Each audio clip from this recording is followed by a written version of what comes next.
Hello and welcome. The agreement between the European Union and Turkey to try and deal with the continent's biggest migration crisis since the Second World War is now formally in effect. Under the deal, people arriving in Greece will be sent back to Turkey if their asylum claims are rejected. But with an influx of people trying to beat the deadline, Greece now says immediate implementation won't be possible. Tran-Thomson has more.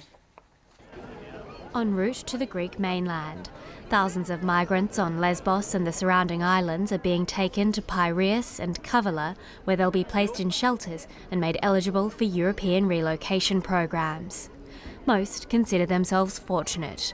From midnight Sunday, migrants who arrive on the islands will be screened and sent back to Turkey.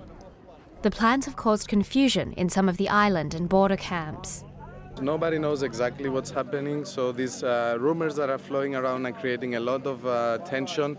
There are rumors that they are evacuating the entire island or that they are choosing specific nationalities such as Pakistani people or such as Iraqi and Afghanis.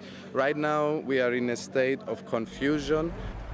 Before the deal's implementation, security measures across the Aegean Sea tightened.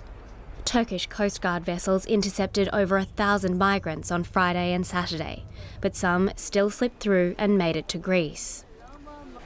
One Afghan man who arrived in Lesbos accused the Turkish Coast Guard of trying to sink the boat he was travelling on. We have a really fight with the Turkish police, Turkish Guard in the sea. They 4 and 5 times attacked to my boat to sink all of them in the sea, but we only run.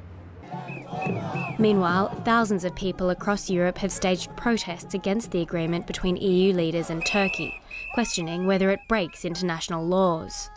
Some demonstrators have called the deal racist and unfair. It is irresponsible that people are not allowed anymore to apply for asylum in Europe. There is a war going on in Syria. The people are persecuted. The situation in Idomeni is inhumane. Activists have criticised Turkey's human rights record and say the deal could prompt migrants to take more risks to enter Europe. From the International Rescue Committee's perspective, the deal is only going to lead to more disorder, more lack of dignity, more chaos for the people who are already here in Greece. And the idea that you can base resettlement on conditions that people are returned from Greece to Turkey is unethical. For now, migrants desperate for a new life in Europe are still trying to get to Greece, and doubts remain about whether the deal is workable. Tran-Thomson, BBC News.